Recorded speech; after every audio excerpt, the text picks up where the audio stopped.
Afrobuzz Douala. Bonjour, bonsoir mes chers et ravi de vous retrouver. Voilà, Afrobuzz Douala spécial ce jour car nous sommes allés à la rencontre de celui qui a développé le jazz musical du style fusion funk et musique traditionnelle camerounaise. Il est plus connu pour son Afrobeat single sorti en 1972, Sol Makossa. Bien sûr, Manu Dibango, puisqu'il s'agit de lui, était de passage ici à Douala au Cameroun pour un concert humanitaire initié par la Standard Chartered Bank et ayant pour objectif de redonner la vue à plus de 28 millions de personnes dans le monde grâce à son projet Seeing is Believing. Ça a été un plaisir pour nous de rencontrer ce grand homme pour vous. Regardons.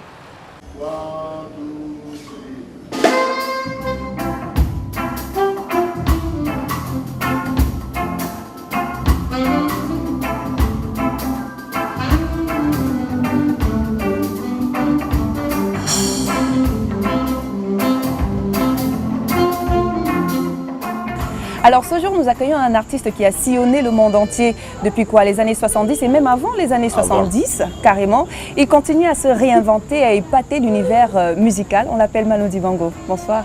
Bonsoir, cher ami. C'est un plaisir de vous avoir ce jour. Eh ben, il est double. Vous et moi, ça fait deux. Ben oui. Tous ceux qui regardent et ceux et celles qui regardent. Ben, c'est fini en fait, les années de galère, des petits cachets ou encore des scènes de fond. Et même, il faut le préciser, oui, pourquoi pas. Il faut le préciser, vous avez à votre compteur 50 ans de carrière musicale. Plus même. Comment vous faites pour pouvoir garder cette joie de vie, Manu? Ah, ma chère amie, si je savais, j'allais vendre le brevet. Ouais. Et comme ça, là, j'allais me reposer. Je sais pas, chacun a son karma, quoi. Passion d'abord, faut avoir la passion, l'amour du métier. Oui. Avoir la chance de ne pas toujours être malade, parce qu'il y a beaucoup de gens qui ont du talent et qui n'ont pas la santé. Exact. Au début de votre carrière, qu'est-ce que vous vous disiez? Demain, je serai le musicien le plus célèbre du monde entier. Dans quel état d'esprit vous étiez? Vous rêviez. Oui. Au début, vous rêvez parce que vous voyez les Louis Armstrong, vous voyez les Ray Charles, vous voyez les grands. Oui. Ah, dis donc, oh là là, le gars il joue, j'aimerais bien. D'abord, j'aimerais bien faire comme lui. J'aimerais bien être sur scène. Voilà, c'est des choses comme ça, quoi. Vous voyez? Donc vous rêvez. Il faut absolument rêver. Oui.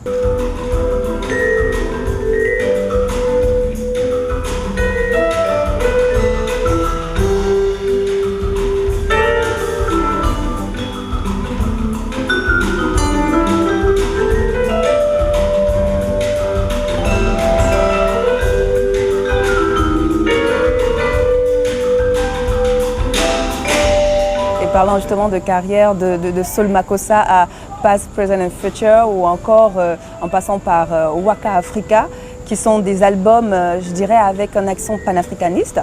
La question que certaines personnes se posent, c'est de savoir, mais comment est-ce que Manu a pu percer dans l'univers occidental? Parce que quand même, pour pouvoir percer ce monde occidental, il faut faire de la world music. Mais vous, vous êtes venu avec un style panafricain qui a ébranlé carrément ce paysage. Comment est-ce que vous avez fait?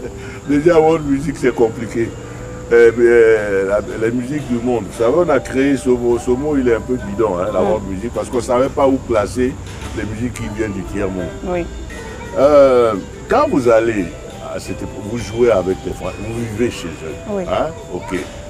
Vous ne pouvez pas arriver comme ça et imposer un truc à vous. Comme ça. Oui. Parce qu'eux aussi, ils ont leurs artistes, Bien ils sûr. ont leurs préférences. Vous jouez d'abord leur truc.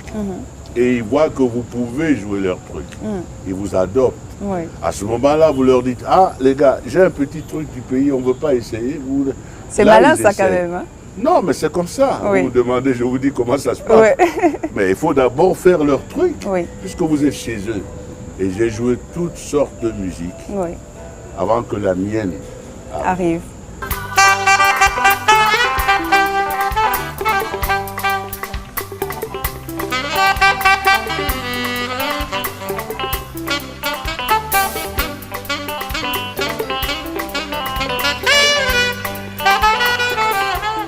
Il y a le maire de Paris qui vous a honoré il y a quelques semaines, justement. Une fois de plus, parce qu'il faut le dire, ce n'est pas la première fois que la France vous honore, puisque vous avez eu une distinction. Oui, la médaille vermeille de la ville de Paris. C'était carrément une aubaine pour vous, une fierté en même temps, que la France vous donnait une fois de plus. Vous ne travaillez pas pour ça, mais quand il y a des gens qui s'arrêtent sur vous. C'est déjà important que les gens s'arrêtent à ce niveau-là sur vous pour arrêter un temps, tirer l'attention sur, tiens, lui, parce que quelque part, nous autres là, on fait quand même briller Paris aussi. Il faut mériter Paris. Vous voyez, il ne faut pas simplement juste habiter Paris. Si vous êtes un artiste, ou un journaliste, ou un sportif, vous amenez un plus. À ce moment-là, le maire qui est là dit, tiens, vous amenez un plus dans cette ville qui a déjà beaucoup de plus. Oui. Donc c'est un honneur pour vous. Voilà. C'est évident. Ben, bizarrement, au Cameroun, on ne vous rend pas en fait ce droit-là, s'il faut le dire, comme quoi on n'est pas prophète chez soi. Ben, si, j'ai déjà été décoré au Cameroun, moi, 2 ou 3 fois. Oui, 2 ou 3 fois, mais des distinctions. Mais en France, on sait que vous avez des distinctions vraiment très honorifiques. Ben, oui, mais bon. Ce serait malheureux, par contre, que je ne sois pas reconnu en France. Ah bon? Bah, si vous voulez jouer pour les Africains, quand vous êtes en France, c'est mieux de venir en Afrique, il y a beaucoup d'Africains. Oui, ça c'est sûr.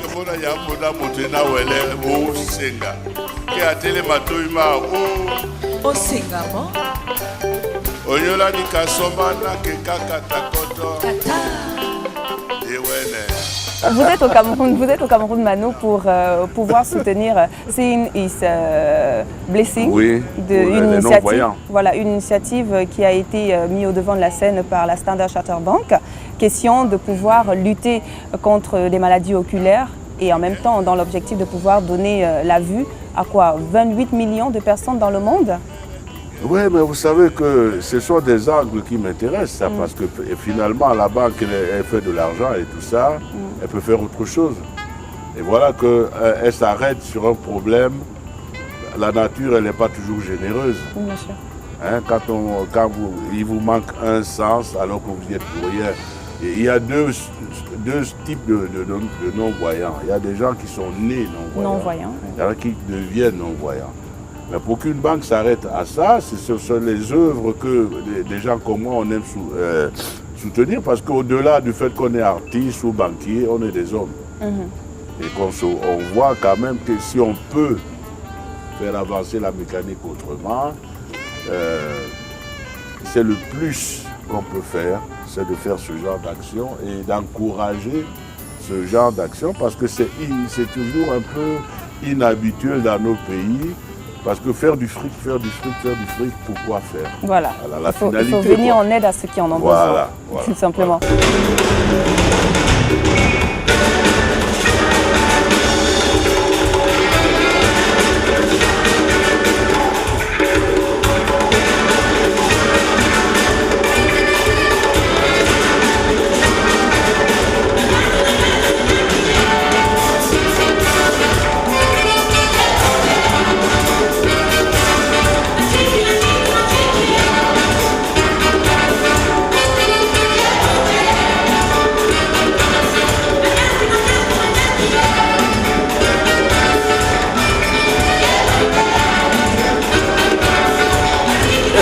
Parlons justement de vos projets. Vous êtes en préparation d'un livre qui sortira bientôt?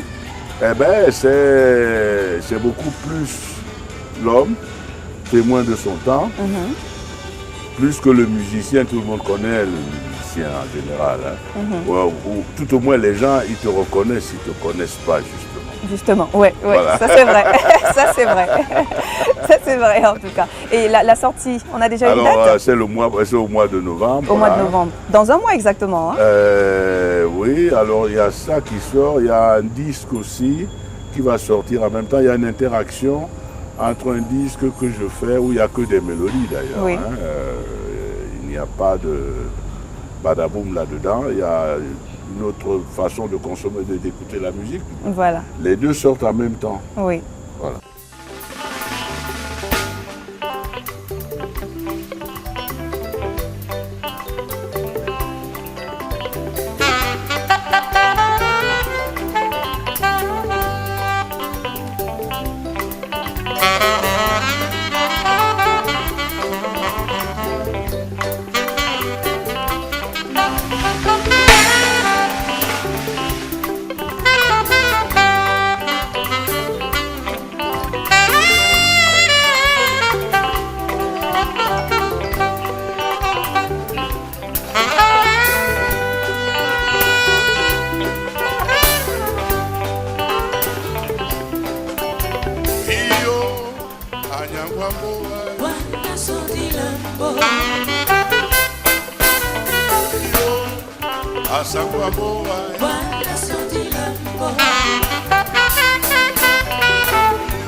Et d'ailleurs, c'est un bonheur de vous avoir reçu ce soir pour papoter, comme je le disais encore, causer un tout petit peu entre père et fille. Ça fait du bien. Et peut-être un dernier mot à dire aux téléspectateurs de Vox Africa qui nous regardent de part et d'autre. J'aime beaucoup cette chaîne. Je ne suis pas payé. Hein.